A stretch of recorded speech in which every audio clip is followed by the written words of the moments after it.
창조에서 새 창조까지 성령이 관여하지 않는 영역은 존재하지 않는 것처럼 보입니다.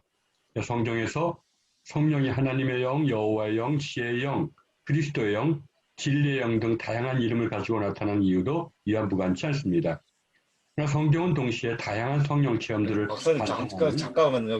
박사님 네. 잠깐만요. 혹시 지금 공유 화면이 지금 보이시나요? 제가 지금 공유 화면 일단 하고 있는데. 네, 보입니다. 잘 보이세요? 네. 그럼 제가 이렇게 올려드리겠습니다. 네, 계속하시죠. 네. 예. 관통하는 아주 원형적인 사건을 우리에게 보여줍니다. 그래서 우리가 구약성서학자들이 제시한 대로 그건 바로 예언자들에게 나타났던 하나님의 계시 사건, 즉 엑스타시 속에서 하나님의 계시에 눈을 뜨게 되는 사건이 바로 그것이라 할 수 있습니다. 그래서 구약성경은 초기 예언자들에게 나타났던 신비한 현상을 성령의 활동으로 제시한 바 있습니다.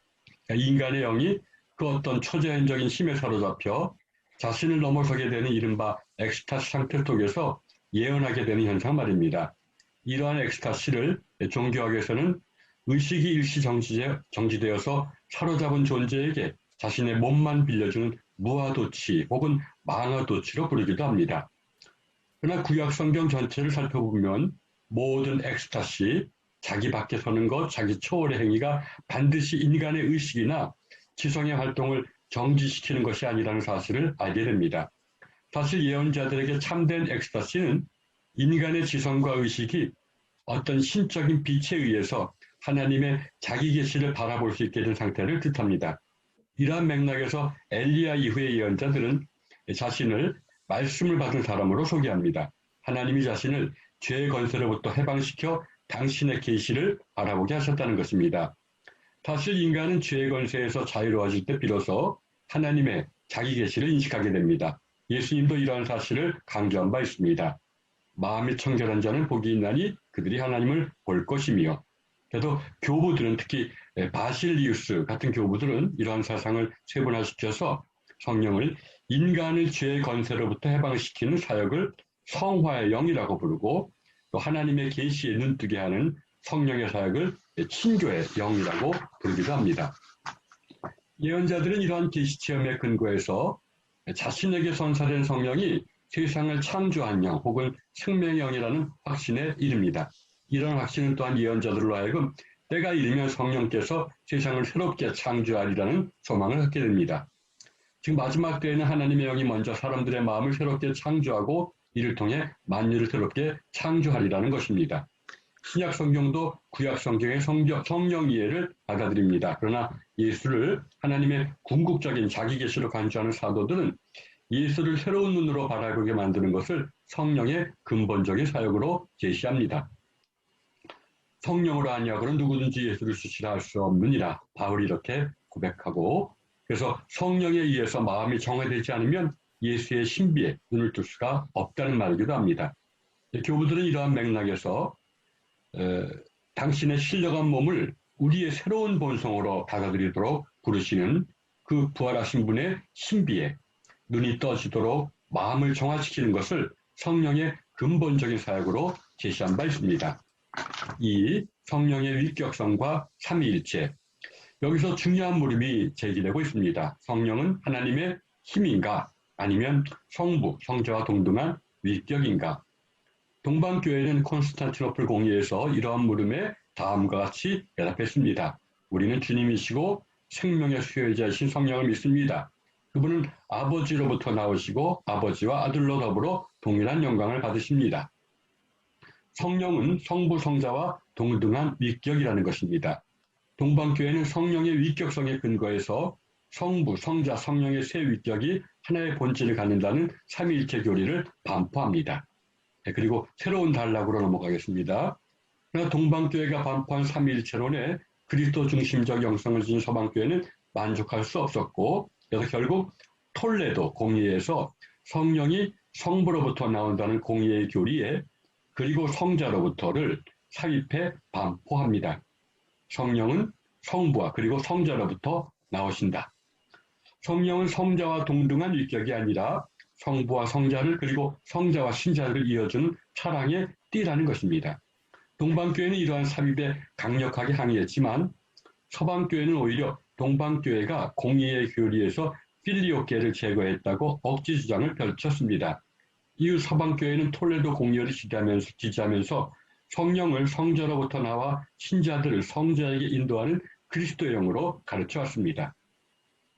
그러나 오늘날에는 칼 라너라든지 몰트만 같은 주도적인 신학자들이 삼위일체론을 반성하면서 동방교회 성령론과 삼위일체 사상이 역사적으로나 또 신학적으로 정통성을 갖는다고 주장합니다. 즉 성령의 위격을 전제하는 삼위일체 교리, 즉 동등한 세 위격이 상호적인 친교 혹은 상호내주를 통해 하나됨을 이루는 신비가 기독교 신앙의 토대라는 것입니다. 그래서 장신대의 제가 이름을 지금 기억이 안 나는데 어느 교수님이 쓴 논문에서도 보면 이 고대 교회에서 문제가 되었던 것은 삼신론이 아니라 일신론이다. 하나님은 한 분이라는 이 전제하에 이 셋을 합리적으로 맞추려고 했던 것이 그런 교부들에게 하나의 그런 비판의 대상이었다라는 말씀이 맞는 것 같습니다. 그러나 교부들의 삼위일체로는 신학적인 사색이나 상상력이 아니라 구체적인 그들의 어떤 체험에서 비롯된 것입니다. 성령의 임재 속에서 성자 하나님뿐 아니라 더 나아가서 성부 하나님에 대해서 눈을 뜨게 되는 체험 말입니다. 이러한 맥락에서 동방교회 교부들은 성령이 성자를 통해서 나오며 신자들을 성자에게 인도한다는 서방교회 주장을 인정하면서도 그러나 성령은 궁극적으로 성자의 사랑에 눈뜨게 된 신자들을 성부 하나님의 신비 앞으로 인도한다고 주장합니다. 물론 성령, 성자, 성부의 사역이 시간적인 간격을 두고 순차적으로 이루어지는 것은 아닙니다.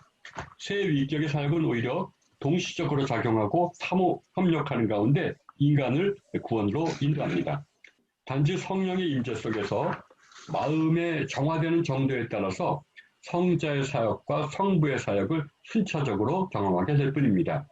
따라서 온전한 구원에 이르기 위해서는 인간의 마음을 정화시키면서 성자 하나님의 사랑뿐 아니라 성부 하나님의 신비에 눈뜨도록 마음을 정화시키는 성령의 인도하심에 지속적으로 순종하는 삶이 요청됩니다.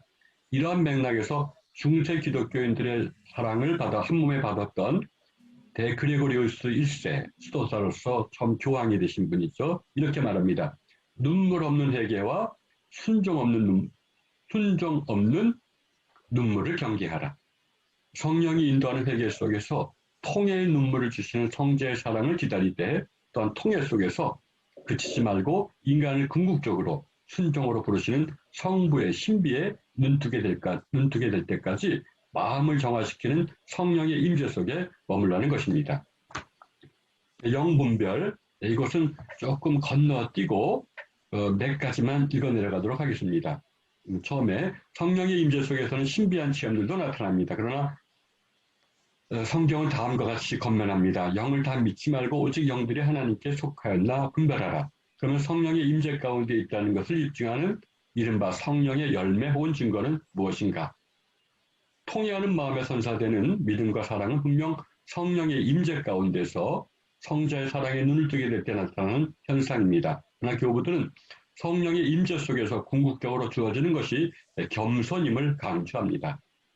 성령의 임재 속에서 예수께서 아바 아버지로 부르시는 분의 신비 앞에 서게 되었을 때 선사되는 것이 겸손이라는 것입니다. 그리고 맨 마지막 단락으로 나가겠습니다. 교부들은 종종 겸손이란 말 대신에 순종이란 말을 사용합니다. 사실 겸손과 순종은 서로 바꿔 쓸 수 있는 말입니다. 겸손한 자가 순종하는 법이며 순종이야말로 자신의 겸손함을 입증하는 유일한 방법이기 때문입니다. 그다음에 은혜의 수단, 삼위의 사역은 서로 협력하는 가운데 인간을 구원으로 인도합니다. 그럼에도 불구하고 구원은 실존적으로는 성령에 의해서 시작되고 성령에 의해서 완성된다고 말할 수가 있습니다. 구원의 실상에 눈을 뜨게 하는 분도 성령이요, 구원의 완성인 성부 하나님 앞에 서게 하시는 분도 성령이기 때문입니다. 따라서 마음이 온전히 정화될 때까지 성령의 임재 속에서 회개를 걷는 것이 신자의 삶을 규정합니다. 그러나 기독교 전통은 성령의 인도를 받는 회개도 자의적으로 하지 말고 기독교 전통이 제정한 이른바 은혜의 수단, 즉 여기서는 간략하게 말하면 기도와 자비의 행위를 통해서 실천할 것을 요청합니다. 물론 성령은 은혜의 수단 밖에서도 주어질 수가 있습니다. 성령의 자유를 인간이 속박할 수는 없기 때문입니다. 그러나 은혜의 수단을 경시하는 것은 또 다른 교만이 될 수 있습니다. 따라서 교우들은 항상 공경하는 마음으로 은혜의 수단에 참여할 것을 권면합니다. 자, 이제 제가 조금 여기서 이제 이런 일반적인 것을 말한 다음에 좀 이렇게 좀 부연 설명을 드릴 부분이 이제 기도입니다. 기도를 읽어 내려가면서 좀 보완 설명할 때 좀 보완 설명 해드리도록 하겠습니다. 4세기의 수도자 에바그리우스는 우리가 이렇게 말한 적이 있습니다. 만약 당신이 신학자라면 당신은 진실로 기도해야 된다. 만약 당신이 진실로 기도한다면 당신은 이미 신학자이다. 기도만큼 성령의 사역을 분명하게 드러내주는 것은 없다는 것입니다. 사실 신학자뿐 아니라 일반 신자들에게도 기도란 다른 것으로 대체될 수 없는 은혜의 수단입니다. 그러면 기도란 무엇인가? 물론 기도란 기도 속에서만 배울 수가 있는 것입니다. 그럼에도 불구하고 교부들은 기도하는 자를 돕기 위해서 하나님의 이름을 부르며 간청하는 행위 전반을 바울의 구분을 따라서 즉 디모데전서 2장 1절과 빌립보서 4장 6절을 따라서 간구, 기도, 도고, 우리가 흔히 중보 기도라고 부르는 도고, 감사 이 네 가지로 구분하고 또 이 네 가지를 요약해서 기도와 간구로 구분하고 있습니다. 이건 카톨릭도 그렇고 정교회도 그렇습니다. 그러면 기도란 무엇이? 첫째, 기도. 기독교 전통은 기도를 간구와 구분하면서 기도의 목적을 하나님과의 친교로 제시해왔습니다. 이러한 토대 위에서 교부들과 수도원 전통은 기도의 능동적인 차원과 수동적인 차원이 공존한다는 사실을 강조하면서 전자, 즉 능동적인 차원이 수동적인 차원으로 발전할 때 기도가 완성된다고 가르쳐 왔습니다. 이러한 맥락에서 아빌라의 테레사는 기도를 구송기도, 소리내어 하는 기도와 묵상 그리고 관상으로 구분하고 동방교회에서 많은 사람의 존경을 받는 테오파네라는 교부 또한 기도를 구송기도와 정신기도 그리고 마음의 기도로 구분합니다. 그러나 그들에게 구송기도와 묵상 그리고 관상은 사실 별개의 기도들이 아닙니다. 하나의 기도 속에서 나타나는 단계들입니다. 그들이 말하는 구송기도란 성경 구절이나 성경에서 유래한 기도문을 읽으면서 암송하는 단계를 가리키며 또 관상이란 묵상이 심화되면서 나타나는 기도의 차원을 지시하기 때문입니다.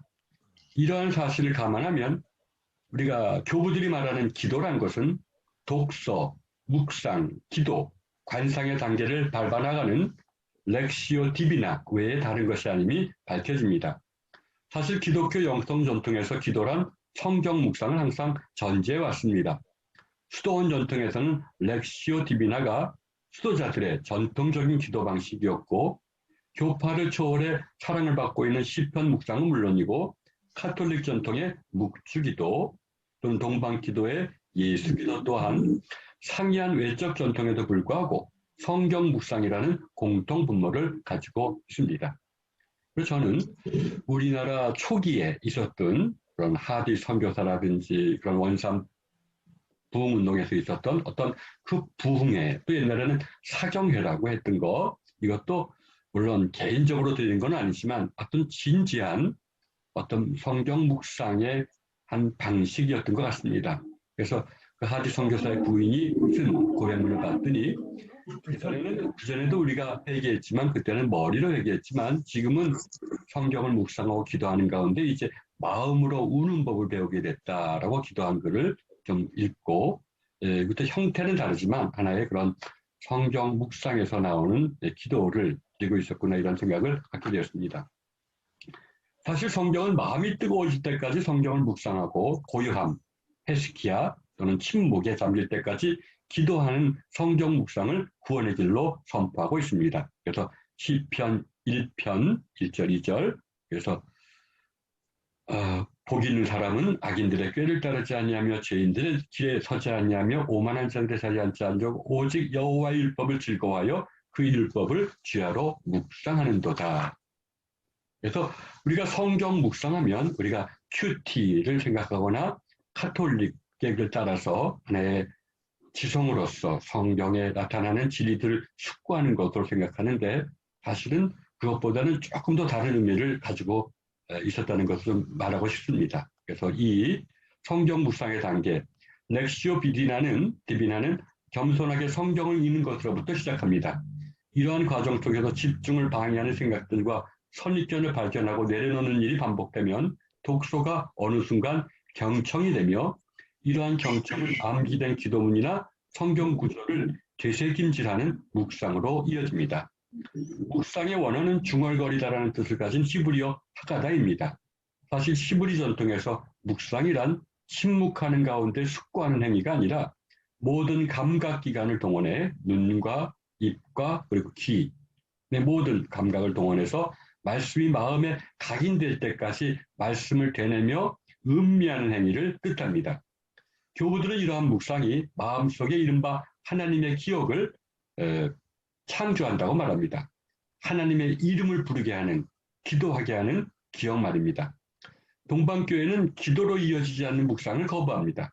그러나 동방교부들은 묵상의 대상이 머리에서 마음으로 내려올 때 비로소 기도가 시작된다는 사실을 강조합니다. 이러한 사실을 현대 영성가들은 말씀이 우리 안에 왔다가 기도의 형태로 하나님께 되돌아가는 것이라고 표현하기도 합니다. 그러나 서방교회는 스콜라 신학의 영향력 하에서 점차 묵상을 본문 속에 감추어져 있는 진리를 숙고하는 행위로 이해하기 시작했습니다. 그러나 서방교회 역시 숙고된 진리가 실존적으로 마음의 감동을 불러일으켜 기도로 이어져야 한다는 사실을 강조합니다. 관상이란 기도가 심화되면서 기도하는 자가 전적으로 수동적인 상태, 즉 모든 생각들이 사라진 고요함 속에서 이러한 고요함을 하나님의 음성으로 받아들이는 가운데 세상을 새로운 눈으로 바라보게 되는 상태를 뜻합니다. 교부들은 그리고 저도 공감하는데 우리가 열왕기 상에 나타나는 엘리야가 들은 세미한 소리, 이것을 우리가 히브리어로 보면 침묵의 소리라는 뜻이고 이것은 모든 사람이 들을 수 있는 소리는 아니고 오히려 집중하고 영적 감각이 정화된 사람들에게 들리는 침묵의 소리. 침묵을 정말 하나님의 소리로 들었다라는 것이 엘리야가 이렇게 들었다라는 것이 이제 교부들과 그런 수도원 전통에서 해석하는 전통이기도 합니다. 그래서 이제 고요함 속에 있으면서 눈이 떠지고 그래서 그 새로운 눈으로 세상을 바라보고 그 세상 속에서 하나님의 뜻을 분별하면서 내가 머물러 있었던 그 침묵의 공간이 또는 고요함의 시간이 바로 하나님의 말씀을 들었던 시간이구나 이렇게 이해하게 되는 것입니다. 이건 좀 이렇게 묵상과 기도가 이제 좀 능동적인 차원에서 진행되려면 이제 이러한 관상은 좀 더 수동적으로 바라보는 차원에서 진행된다고 말씀드릴 수가 있습니다. 그럼 3기도의 열매. 동방교회 교부들은 기도 체험, 즉 성령의 임재 속에서 성자와의 친교를 통해서 성부의 신비 앞에 서게 되는 체험을 동시대인들에게 전하기 위해서 플라톤 철학의 개념을 받아들였습니다.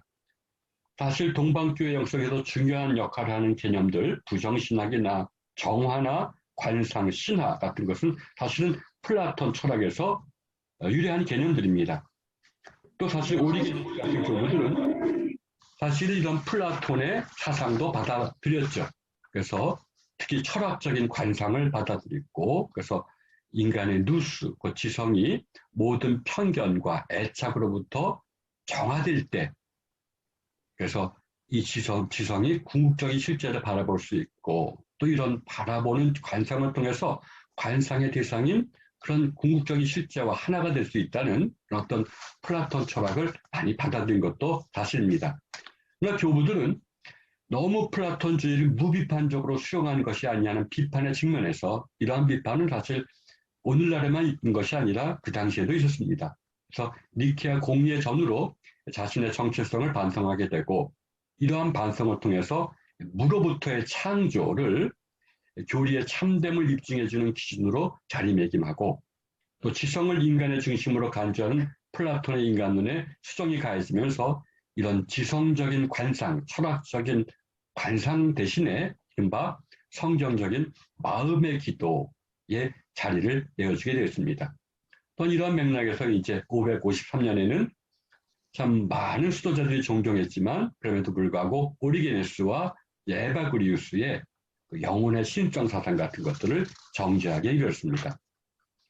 그럼에도 불구하고 교부들과 수도 전통은 에바그리우스의 지성적 관상 전통 자체를 폐기하지는 않았습니다. 또 제가 만나본 수도자들이라든지 이런 분들도 참 에바그리우스에게서 깊은 감명을 받고 있고 또 그의 가르침을 오늘날까지도 이어나가고 있는 것을 제가 또 보게 되었습니다. 그러나 이제 다만 결정적인 부분에서 수정을 가합니다. 즉 오리게네스가 주장하는 바 지성에 주어지는 하나님의 빛체험, 지성이 정화될 때 주어지는 어떤 빛체험이 신비의 궁극적인 단계가 아니라는 것입니다. 오히려 마지막 관상의 단계에서는 절대적인 어둠 속에서 자신의 무지와 무성을 깨닫고 이러한 어둠 자체를 하나님의 현존으로 바라보게 된다는 것입니다. 우리가 참 이런 관상에서 두 가지 상징어가 있는데 세미한 소리라든지 침묵의 소리라든지 이런 하나님이 계신 암흑이라는 것이 참 관상을 이해하는 데 중요한 지시어가 될 수가 있는 것 같습니다. 우리가 출애굽기 20장 21절에 나오는 하나님이 계신 암흑 정말 어떤 그런 수련과 기도 속에서 눈앞이 깜깜해지는 그런 어둠을 체험할 때가 있는데 그런 어둠 속에서 눈이 열려서 이제 세상을 새로운 눈으로 바라보게 되고 그리고 이제 하나님의 뜻을 깨닫고 순종하게 될 때 비로소 내가 머물렀던 그 암흑이 바로 하나님의 현존이었구나 라는 과정을 거치면서 이렇게 관상을 좀 설명할 수가 있는 것 같습니다. 그래서 그리고 교부들은 이런 어둠 속에서 선사되는 순종의 체험. 그래서 이 정교회라든지 교부들에게는 어떤 우리가 하나님을 온전히 만났을 때 주어지는 체험이 겸손이요. 또 다른 말로 하면 순종이라는 것을 강조합니다. 그래서 니사의 그레고리우스 같은 사람도 우리가 출애굽기 33장에 33절인가요? 그래서 하나님이 얼굴은 보여주지 않고 단지 등만을 보여주셨다. 등만을 보게 되리라는 말씀을 깊이 알고 그래서 하나님의 등을 바라보는 삶, 곧 하나님을 따르는 순종의 삶이 곧 우리에게 주어진 최고의 영성이고 하나님을 따라가는 것이 곧 하나님을 보는 것이다라고 얘기를 합니다. 이러한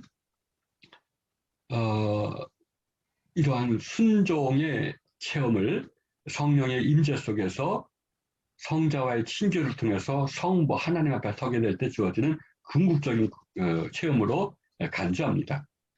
그러나 필리오키를 주장하며 성자 중심의 영성을 대변하는 서방교회는 기도의 절정을 성자와 연합해서 찾습니다. 가톨릭 영성에 영향을 많이 끼쳤던 십자가의 성요한은 어둠 밤에서 인간이 성령의 인도하심에 순종하는 능동적인 정화의 시간이 무르익으면 하나님이 홀로 인간을 정화시키는 수동적인 정화의 시간이 시작되며 또 인간에게 말할 수 없는 시련과 고통을 가져다주는 수동적인 정화가 깊어지면서 성자와 연합이 실현된다고 말합니다. 제가 많은 책은 아니지만 이 영성가들의 책을 읽어오면 오히려 동방교부들의 책은 우리 한국 사람들의 정서에 맞는 것 같아요. 근데 서방교회 영성가들 테레사라든지 이런 십자가의 성요한의 책을 읽어오면 굉장히 이거는 좀 어떤 서양적이다 그런 것을 좀 느끼게 됩니다. 어떤 스콜라 철학의 영향을 받아서 기술했는지 몰라도 그러나 어쨌든 이러한 십자가의 성요한이 오늘날 카톨릭 영성에 지대한 영향을 끼치면서 또 우리 개신교에서도 이걸 또 참조하는 분들이 있고 그래서 참 이런 관상을 그런 어떤 성자와의 그런 연합에서 어떤 관상의 절정을 보는 이런 시도라고 저는 파악했습니다. 그러나 종교개혁자들은 성경 묵상에서 솟아나오는 기도를 강조하면서도 관상은 거부합니다. 그렇다고 개혁자들이 하나님과의 친교 가능성을 부정하는 것은 아닙니다. 그들도 성자와 연합이 죽음 이전에 실현될 수 있다고 말합니다. 그러나 개혁자들은 이러한 연합이 일상의 삶 속에서 순종의 열매를 맺는 사람에게 선사된다고 주장합니다. 달리 말하자면 성경 묵상에서 나오는 기도는 관상이 아니라 윤리적 영성으로 이어져야 한다는 것입니다. 따라서 개혁자들은 경화라는 말 대신에 회개 혹은 회개의 열매라는 말을 사용합니다. 물론 종교개혁자들은 교부들의 사상을 따르면서 회개도 궁극적으로는 하나님에 의해서 완성된다는 사실을 잊지 않습니다. 이러한 맥락에서 루터는 회개 행위에 동반되는 이런 시련을 굉장히 중시하고 또 이러한 시련 속에서 겸손의 열매를 맺게 될 때 회개가 완성된다는 사실을 피력합니다. 제가 그 유학 시절에 그 한스 마틴 바르트라는 교수님이 계시는데 그분이 기도와 묵상이라는 세미나에서 끝나고 난 다음에 이제 학생들을 어느 수도원으로 일주일 동안 초대해서 한 적이 있어요. 그래서 그분은 이제 루터교의 그런 신학자로서 이렇게 얘기를 하더라고요. 루터에게 시련이 참 중요한데 루터가 말하는 시련을 어떤 연단을 통해서 겸손에 이르는 것이 사실은 루터는 하나의 그 중세 카톨릭이 말했던 관상의 새로운 형태였다. 관상을 기도가 아니라 일상에서 시련을 극복하는 행위 속에서 관상을 보려고 했다. 이렇게 설명했던 기억이 나는 것 같아요. 보네포는 좀 건너뛰고 그다음에 이제 관상과 윤리적 영성으로 넘어갑니다. 교부들과 개혁자들은 이러한 차이에도 불구하고 기도의 전제를 성경 묵상에서 찾으며 기도의 삼위일체적 성격을 강조한다는 점에서는 일치합니다. 사실 서로의 주장을 편견 없이 바라만 본다면 기도의 열매는 일상의 삶 속에서 맺혀야 한다는 개혁자들의 주장을 정교회와 카톨릭이 거부할 이유는 전혀 없는 것처럼 보입니다. 사실은 관상이라는 것은 세상을 바라보는 새로운 눈이 열리고 세상에서 하나님의 뜻을 발견하는 것이기 때문에 우리가 종교개혁자들의 주장을 사실은 거부할 이유가 없다고 생각합니다. 또한 교부들이 말하는 관상이 철학적 관상이 아니라 물론 제가 보는 가오고 느끼는 가운데 물론 카톨릭에서는 정말 철학적 관상을 위주로 하는 수도자들도 많이 있습니다. 그러나 본래적인 의미의 관상이 이런 철학적인 관상이 아니라 성경 묵상과 삼위일체 신앙에 기초한 기도, 즉 성령의 임재 속에서 성자와의 친교를 통해서 성부 하나님의 신비에 눈뜨게 되기를 기다리는 기도라는 사실을 인정한다면 개신교 영성도 굳이 관상을 거부하지는 않을 것 같습니다. 두 번째, 이제 간구. 성경에는 성경 묵상 혹은 말씀에서 솟아나오는 기도만 있는 것이 아닙니다. 성경에는 오히려 고난 속에서 부르짖는 기도가 다수를 차지하고 있으며 타자를 위해서 간구하는 기도도 적지 않은 비중을 차지하고 있습니다. 바울은 전자를 간구로 후자를 도고로 제시하고 있습니다. 성경에서 간구는 결코 낮은 차원의 기도가 아닙니다. 그 누구보다도 예수께서 단호한 어조로 간구를 하나님의 계명으로 선포합니다. 구하라, 그리하면 너에게 주실 것이요. 또 예수께서는 한 걸음 더 나아가서 고난 속에서 끈기 있게 드리는 기도가 믿음의 기도임을 시사합니다. 그래서 하물며 하나님께서 그 밤낮 부르짖는 택하신 자들의 원한을 풀어주지 아니하겠느냐, 그들에게 오래 참으시겠느냐, 내가 너희에게 이르노니 속히 그 원한을 풀어주시리라. 그러나 인자가 올 때에 세상에서 믿음을 보겠느냐 하시니라. 여기서 물음이 제기됩니다. 고난 속에서 간절하게 하나님의 도우심을 청하는 기도가 왜 믿음의 기도인가? 누구나 다 고난당할 때 하나님을 찾지 않는가? 그러나 사실이 그렇지 않습니다. 오히려 고난당할 때 기도하는 사람은 의외로 적습니다. 기도한다 할지라도 곧 중단되고 맙니다. 원인은 오직 한 가지입니다. 하나님을 온전히 기억하지 못하기 때문입니다. 하나님을 기억하지 못하기 때문에 혼자 힘으로 출구를 찾다가 보이지 않으면 낙담하거나 분노하게 됩니다.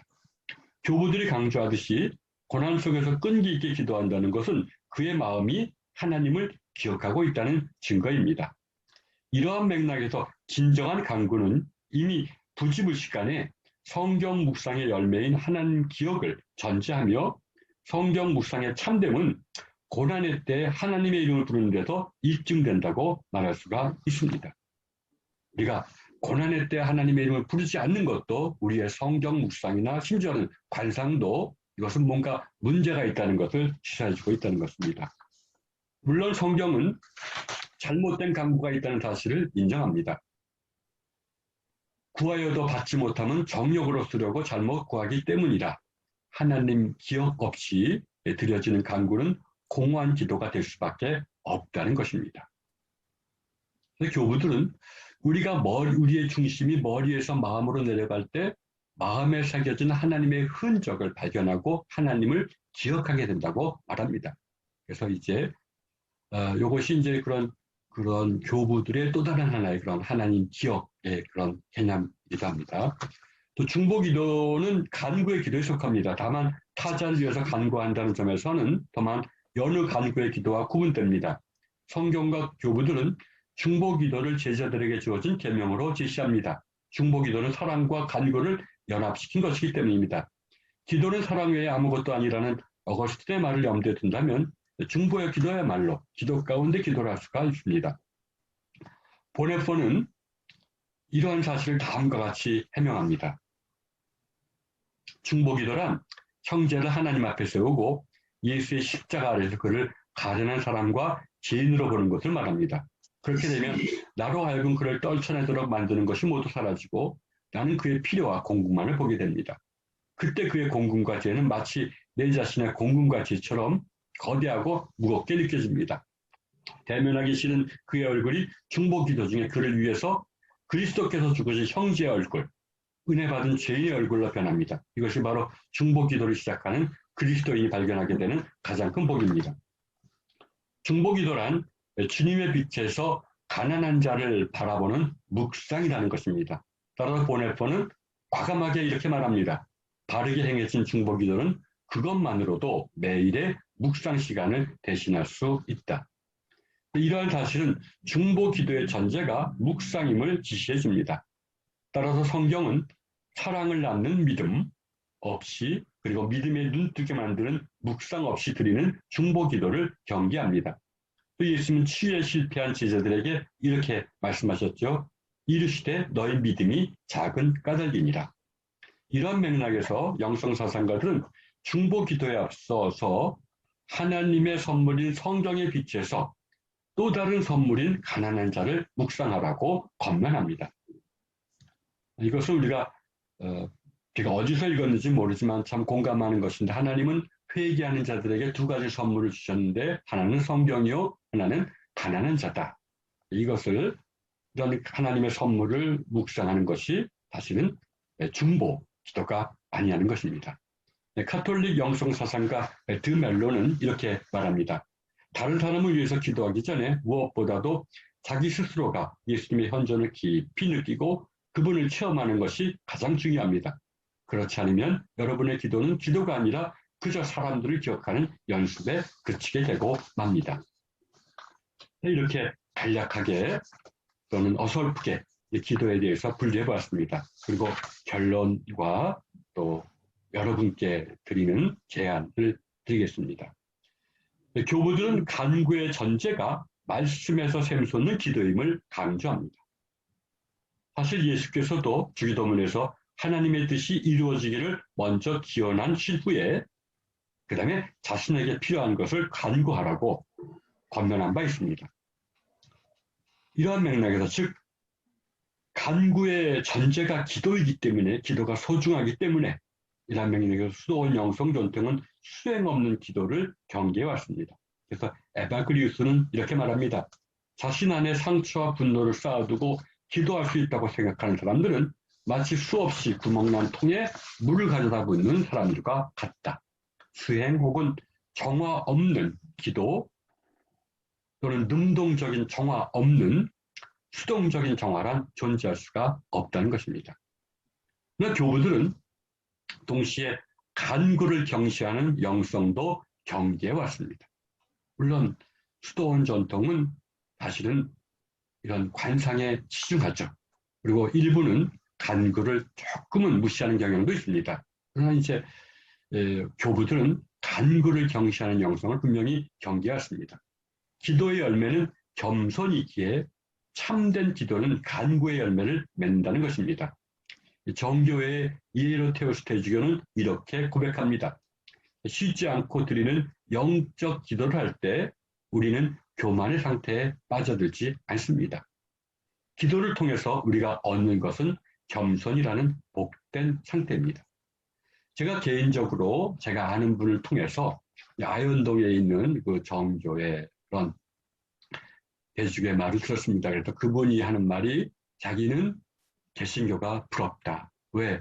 저렇게 새벽마다 뜨겁게 부르짖는 기도, 저거는 속에 무엇이 있어서 그렇게 되는 것이기 때문에 저거는 정말 그들이 인정하든 안 하든 우리가 말하는 어떤 관상의 상태가 그들 안에 있기 때문에 저들에게 끈질 있게, 끈기 있게 기도하는 것이 아니냐. 그리고 저들이 간구의 기도를 끊임없이 드리다가 오히려 그 기도 속에서 통의 기도가 나오는 것을 보고 참 이것이 교파를 해서 기도라는 것은 같다. 이렇게 말했다고 합니다. 이와 같이 수행과 기도 그리고 간구 사이에 존재하는 상호적인 연관성은 우리로 하여금 이들을 하나의 전체적인 맥락 속에서 바라볼 것을 요청합니다. 이들은 비록 형태는 다르지만 죄의 건세로부터 하나님께 돌아서는 메타노이아, 즉 메타노리아라는 하나의 과정 속에서 일어나는 사건들이기 때문입니다. 이를 위해서는 상이한 영성 전통들이 사실은 마음을 닫지 말고 마음을 열고 서로가 서로에게 배우는 일보다 중요한 것은 없는 것처럼 보입니다. 열린 마음은 참된 기도 열매를 맺기 때문입니다. 개인적인 어떤 적에서도 우리가 기도 모임을 좀 오랫동안 가져왔는데 참 보니까 이러한 예수 기도를 통해서 그들이 말하는 관상의 상태에 빨리 이른 사람이 누구냐면 기도원에서 기도를 많이 했던 사람이 금방 그런 상태에 이기도 합니다. 그리고 사실 서로가 서로를 참 이렇게 배우려고 한다면 이 천만 가까이 되는 그런 개신교인들 별의별 사람이 다 있잖아요. 그러니까 우리가 이러한 사람들의 다양한 영성 전통들이 또 기도에 대한 이해들이 서로 마음을 열어놓고 서로가 배우려고 할 때 우리나라가 참 이 기도를 온전하게 정립할 수 있는 토양이 된다고 생각합니다. 아무쪼록 이걸로써 너무 부족한 어떤 그런 발제를 마치겠습니다. 네, 감사합니다. 네, 수고하셨습니다.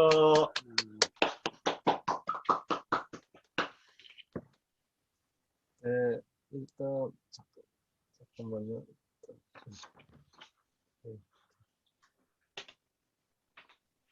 일단은 그 질의응답으로 이렇게 넘어가도록 하겠습니다. 우리 발표 들으시면서 궁금하셨던 내용들에 대해서 질의응답해 주시기를 부탁드립니다.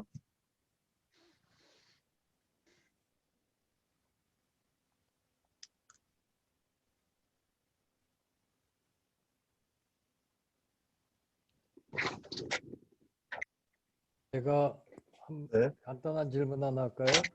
네. 일단 화면 공유를 중지해 주시죠. 네, 제가 지금 이걸 찾고 있는데요. 이게 지금 왜 화면이 안 나오는지 모르겠네. 아, 여기 있다. 네. 자, 됐습니다. 네. 네, 정진영 교수님 잘 들었습니다. 재밌게 그 성령과 기도의 문제를 또 다시 생각할 수 있게 해주셔서 감사드리고요. 뭐 중요한 것 같진 않은데요. 아까 그 구약 성경의 루아흐를 얘기하면서 그 성령의 기능, 역사를 이제 마음의 정화, 카타르시스겠죠.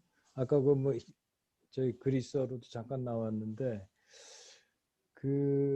이게 성령의 역사가 마음의 정화라는 것으로 연결되는 게 좀 새로웠는데 그 성서적으로 어떤 근거가 있을지 모르겠어요. 거기 제시된 거는 성령이 그 창조하는 영으로서 뭐 그런 본문을 제시하셨고 그리고 마음의 정화로 연결시키셨는데 좀 설명이 좀 필요할 것 같아요. 그 마음의 정화 굉장히 중요하고 우리 참 필요한 건데 어떻게 그것이 연결됐는지 좀 알고 싶어서 질문을 드립니다.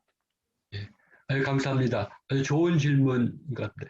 이 성경에서는 사실은 이 성령을 마음의 정화라고 얘기하지 않고 이제 이것을 교부들, 특히 그런 그리스 교부들이 이제 이것을 성령을 어떤 마음의 정화시킨다고 이제 얘기를 하죠. 근데 이제 구약 성경에서는 제가 이해한 바로는 이제 영은 이제 넓은 의미, 회개라고 할 때 참회라고 하는 게 아니라 참회를 넘어서서 어떤 우리의 삶이 어떤 주님이 원하시는 새로운 삶으로 나아가는 방향이라고 얘기할 때 그 성령이 바로 하나님이 원하시는 새로운 삶으로 우리를 움직인다. 곧 회개의 삶으로 움직인다. 성경에서는 그래서 창조의 영, 새 창조의 영, 이것 곧 회개의 영이라고 말하는 것을 교부들, 그러니까 그리스 교부들이 이제 그것을 조금 더 마음이란 말로 엮어서 이제 그런 마음의 정화, 마음을 정화시키는 것을 이제 성령의 사역으로 봤고, 또 종교개혁자들은 또 이것을 거부하면서 정화라는 말을 쓰지 않고 다시 회개를 인도하는 영으로 좀 이렇게 쓰고, 그래서 행동을 낳고 또 사회관계를 정화시키는 그런 영이 아니냐, 그래서 회개라는 말을 썼던 것 같습니다. 제 표현이 조금 좀 이렇게 좀 미진했던 것 같습니다. 아니 그 또 추가로 하나만 그로 연결되기 때문에 그럼 이제 우리 기도원 같은 때 가서 보면 아니면 이제 부흥 집회 같은 거 할 때 막 그 집단적으로 굉장히 그 통성 기도하고 막 땅바닥을 두드리면서 울면서 기도하고 심지어 대굴대굴 굴르면서도 기도하고 이제 그러는데 결국 결과적으로는 그런 것이 이제 카타르시스를 가져오는 것 같아요. 그렇지 않습니까? 그런 것도 이제 그런 거의 일환으로 봐야 볼 수 있는 건지 그런 질문도 하나 하고 싶습니다. 그리고 참 중요한 질문이고, 우리 나라의 교회가 주로 이제 사경에 처음에 이제 했지만 이제 좀 시간이 지나면서 한국 사람들이 그런 어떤 무교의 영향을 많이 받았기 때문에 또 이런 것을 입신이라든지 또 큰 통성 기도라든지 또 이제 이러한 것을 많이 나타내는데, 근데 이제 틸리 같은 경우는 이런 엑스타시 중에서도 이런 지성과 의지 활동을 중지시키는 엑스타시를 굉장히 위험한 엑스타시라고 보는데, 저는 그래도 조금 더 그것도 하나의 분별의 대상이지 무조건적으로 이제 거부의 대상은 아니지 않을까. 제가 또 공감하는 건 아닙니다. 그래서 좀 그 기도의 열매를 보고 그런 사람들이 정말 마음을 열고 겸손해지느냐 아니면 교만해지느냐 이런 열매를 보고 좀 분별해야 되지 않을까 이런 생각을 하고, 부흥회가 사실 초기의 부흥회에 비해서 많은 분들이 변질이 많이 되었다고 그러잖아요. 인위적으로 이렇게 감정을 고조시키려고 하고 또 그 가운데서 또 뭐 많은 변질이 되고, 그리고 또한 분별도 않고 신비한 것을 너무 치중하는 것은 정말 당연히 개선되어 나가야 되고, 하지만 그 우리나라가 그 초창기에 그 선교사들이 주저했던 그런 부흥 운동 속에서 나타나는 그런 어떤 뭐랄까 성경을 중심으로 어떤 또 그때 그 상황을 보고 통성 기도하는 것, 또 부르짖는 기도하는 것 자체는 그것도 하나의 그런 마카리우스가 또 그런 말을 하잖아요. 조용히 기도할 땐 조용히 기도하지만 강하게 역사할 때는 힘차게 부르짖어라. 그러니까 너무 형태에 구애받는 것보다 좀 시간을 가지고 좀 관찰하면서 좀 이렇게 보는 것이 참 좋을 것 같아요. 제가 하는 모임에 교회에서 매일 기도하는 분들도 있고 또 이제 그런 관상 뭐 이렇게 하는 분들이 있는데 보면 마음을 열고 이렇게 조금씩 다가가다 보면 뭐 다 내 기도 전통이 잘못된 것도 있고 내가 또 잘못된 것을 옳은 것을 또 그렇게 되는 것 같습니다. 저는 우리나라의 부흥의 영성도 좀 연구 과제가 되고, 그래서 이런 거기서 나오는 그런 어떤 입신이라든지 또 뭐 여러 가지 그런 은사라든지 이런 거는 분명 분별이 돼야 되지만 참 초창기에 나왔던 그런 통성 기도를 통해서 회개하고 참회하고 또 결단했던 것마저는 이거는 좀 더 우리가 좀 더 개선해야 될 어떤 영성이 아닌가 좀 이렇게 생각해 보고 있습니다. 예, 감사합니다. 네, 감사합니다. 네.